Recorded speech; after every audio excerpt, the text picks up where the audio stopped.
¿Qué tal? Buenas noches. Mi nombre es Orlando Llanos. Este es el curso de orientación para la tutoría y bueno, como producto final y trabajo encargado, me toca exponer la tutoría individual. Aquí vamos a hablar sobre las características y las técnicas de aplicación. Obviamente que también vamos a conversar sobre la que se refiere a la tutoría individual. Bien, entonces empecemos.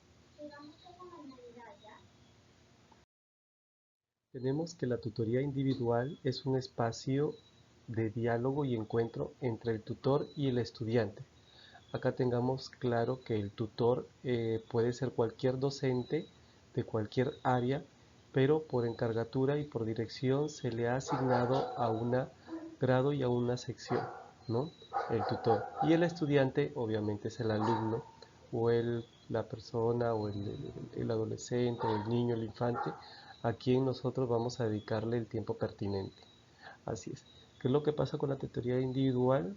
Facilita la validación de emociones. ¿Qué significa esto? Que al estudiante logramos que le dé valor a sus sentimientos, que encuentre cuán valorado debe ser lo que siente, ¿no? Ahora, la tutoría, entendida de manera genérica, implica el acompañamiento que toda persona necesita al adelantar cualquiera de los procesos de desarrollo. Es decir, que la tutoría va a ser una guía para el alumno en el proceso integral de su desarrollo. ¿Ok? Ahora vamos a dar una pequeña lectura que dice: la relación tutor-estudiante a lo largo de nuestra vida que establecemos con las demás personas constituyen un componente fundamental de nuestro proceso de desarrollo. Es también gracias a otros que llegamos a ser nosotros mismos, y aquí se refiere al tutor. En este sentido, nuestros estudiantes requieren de adultos que los acompañen. Claro, porque nosotros tenemos la experiencia, de repente los estudios, ¿no? Y las situaciones significativas para que guiar al alumno en su proceso integral de desarrollo. Por ello, la tutoría se realiza en gran medida sobre la base de relaciones que se establece con el tutor y sus estudiantes.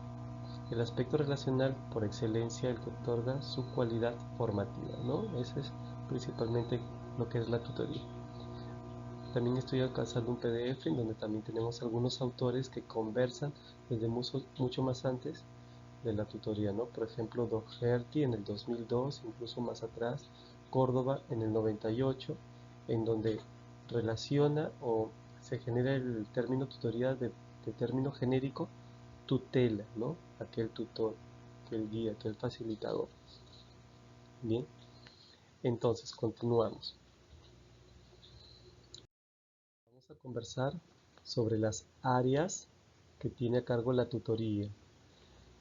Escuchamos muchos cursos y generalmente se basan estos sobre la tutoría, ¿no? Porque inmiscuidamente, o sea, subliminalmente también las encontramos en otras áreas, sino que ya son más puntuales aquellos cursos, como por ejemplo el área de personal social, en donde se apoya el estudiante en el desarrollo de la personalidad, como su nombre lo indica, área personal, la personalidad, así es.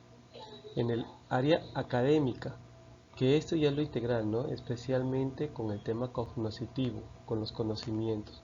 El área vocacional, en donde al estudiante, al alumno se le ayuda qué es lo que quiere ser o hacia qué se dirige, ¿no? El área de ayuda social, en donde se le ayuda al estudiante para promover la adquisición de estilos de vida saludable. Así es. El área cultural y actualidad, que promueve en el estudiante que conozca y valore su cultura, así también que se relacione mediante la interculturalidad. El área de convivencia y disciplina escolar, que contribuye al establecimiento de relaciones democráticas, que hoy en día se ve sobre todo en los enfoques transversales de derecho y armónicas, en el marco del respeto a las normas de convivencia, ¿no? Estas son más o menos los cursos o las áreas de la tutoría. Ahora, ¿cuáles son las características de la tutoría individual? No hay que asustarse por este cuadro porque es sencillo de entender o de practicar, ¿no? Pero generalmente lo vamos a tener como subtítulos. Las características de la tutoría individual. una característica formativa donde los estudiantes adquieren las competencias, capacidades, habilidades, valores y actitudes para enfrentar los desafíos de la vida real, ¿no? Otra característica de esta tutoría individual, o sea personalizada, es la preventiva, ¿no?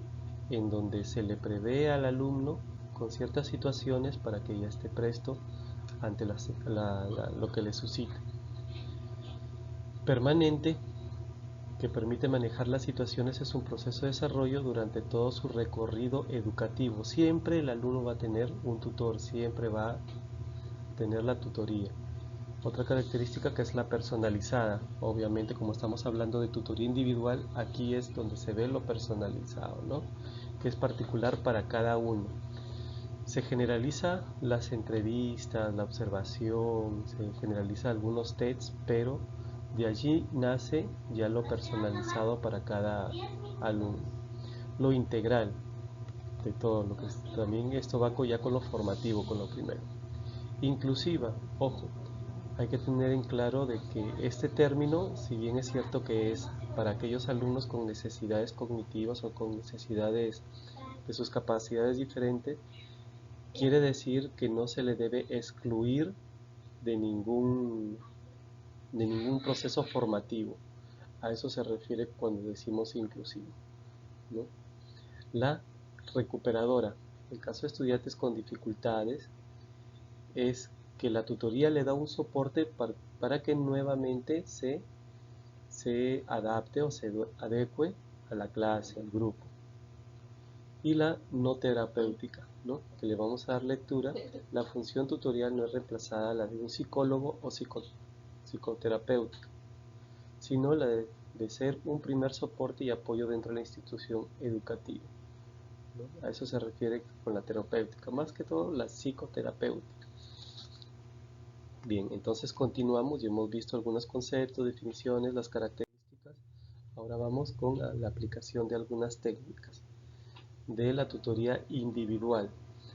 He puesto aquí tres, las más importantes, ¿no? Que es la observación sistémica, la entrevista. Estas dos sí son netamente personalizadas, individualizadas. En cambio, la sociométrica sí es en grupo, pero la estoy mencionando porque es sumamente importante. Ya vamos a ver por qué. ¿Bien?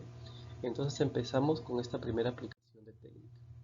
La observación sistemática, en donde consiste en examinar, analizar algún hecho o fenómeno teniendo un propósito conforme a un plan determinado, ¿no? Recopilando los de forma sistemática. ¿Qué refiere? En que yo al alumno lo observo y lo plasmo en una simple pregunta, ¿no? Obviamente con sus datos generales, grado, sección, más o menos edad, y abajito pongo observación significativa, en donde coloco que si yo observo al estudiante alguna situación, alguna actitud que puede ser agradable o desagradable, la voy anotando y de esa forma voy haciendo su fichero, voy haciendo lo que resalta en él. En esta observación sistemática obviamente intervienen tres entes: el observador, que es el tutor, el profesor; el sujeto observado, que es el estudiante, el alumno; y la situación observada, que ya la estoy mencionando, que puede ser aceptable como una actitud no tan agradable, ¿no? La ficha de observación debe ser simple, con los datos generales y el alumno observado, y luego se describe la situación observada para análisis o registro de la actividad, ¿no? Eso es con respecto a la observación sistemática. Ojo que la sistemática ya viene a ser planificado. Ahora vemos la entrevista. Damos un poquito de lectura con respecto a un concepto que significa entrevista, que es la relación interpersonal y dinámica en una situación estructurada. ¿Por qué estructurada? Porque lleva una guía y cuyo propósito es ayudar a un alumno en su desarrollo integral. Es decir, tenemos que estar atentos a este tipo de desarrollo donde vamos a inmiscuir las capacidades, las competencias, su desarrollo formativo emocional, el cognitivo, etcétera, ¿no? Implicándole activamente en este proceso. Aquí en la imagen vemos, por ejemplo, quizá pueda ser un tutor con un alumno aparentemente está apenado, triste, ¿no? Pero fuera de ello, la tutoría o específicamente esta aplicación de técnica es para que entre en confianza el alumno, ¿no? Y nosotros poder conocer sobre él de forma individualizada, personalizada. Entonces, cuando tenemos a un alumno así cabizbajo, se le hacen unas sencillas preguntas para entrar en confianza, ¿no? Como por ejemplo, ¿qué hiciste este fin de semana? Y va a ir contestando, bueno, ¿qué cosas te gusta hacer más durante tu tiempo libre? Es decir, por las tardes, los fines de semana, como entrar en el aspecto ya personal, familiar, sus hobbies, qué es lo que más le agrada hacer. ¿Qué te pareció la última fiesta del colegio, no? Por si también tiene sentimientos de alegría, ¿no? Le gusta socialmente, ¿no? En reuniones. ¿Qué programa de televisión te gustan más? Aquí ya viene el aspecto audiovisual, el entretenimiento audiovisual. ¿Qué te gustaría hacer cuando seas mayor? Y aquí viene más por su vocación, ¿no? Ahora también se le hacen unas preguntas abiertas como para que tenga un pensamiento crítico. Dime algo importante que hayas hecho y de lo que te sientas orgulloso, siempre empezando por el aspecto positivo, ¿no? Luego también existen otras preguntitas que son un poquito más personalizadas, quizá un poquito incómodas, ¿no? Como por ejemplo, ¿te gusta la música? ¿De qué tipo? ¿Crees que los profesores pueden ser amigos de los alumnos, ¿no? Para ver si tiene alguna simpatía por algún profesor o de repente los odia claramente, o de repente si hay algún profesor que le incomoda, ¿no? ¿Qué te molesta más de los adultos? Y ojo que cuando decimos adultos también puede ser sus papás, sus familiares, y uno que otro docente que quizá lo haya visto pero que no le enseñe. ¿Qué acontecimiento en tu vida recuerdas con más agrado? ¿Por qué? Y también lo antagónico. ¿Qué de tu vida recuerdas con desagrado, ¿no? Y ahí se puede ya trabajar las emociones, las actitudes negativas. Y una pregunta como para entrar por el bullying, ¿crees que hay chicos con los que no debes tener alguna amistad?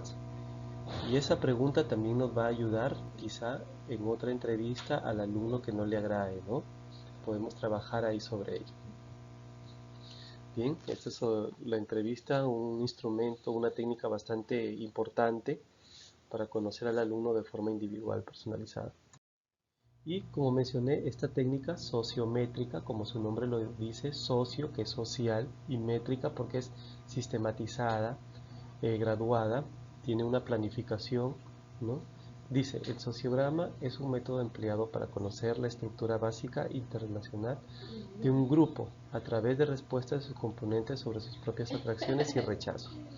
Es un instrumento que mide la organización de los grupos sociales, en este caso viene a ser del aula, de los alumnos, cuyo objetivo es medir las relaciones interpersonales de un grupo, es decir, en el salón, ¿no? Ahora, si quizá lo queremos comparar con algo, podría llamarse bueno, si es personalizada la autoevaluación, la coevaluación, ¿no? Aquí podría salir también una coevaluación. ¿Sí?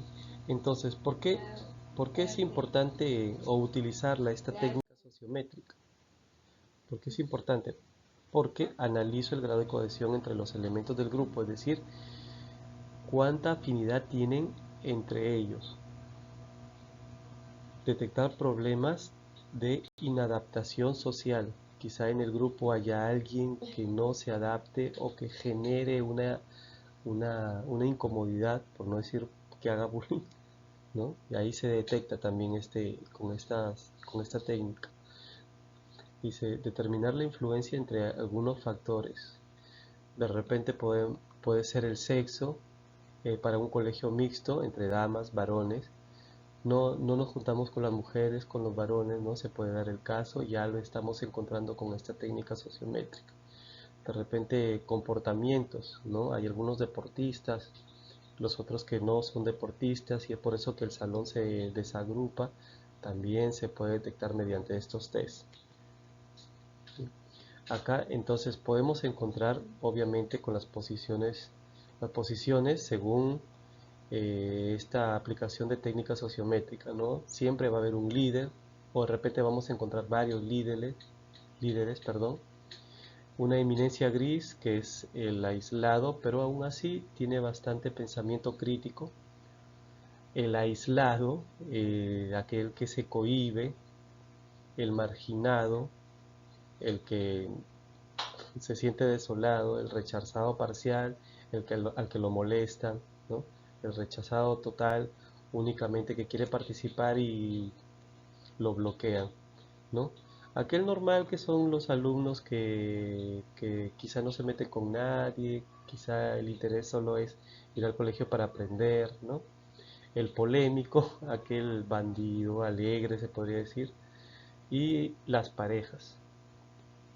No necesariamente tiene que ser de un afecto emocional, sino también un afecto amical, ¿no? En el que se van a ayudar mutuamente los amigos del salón.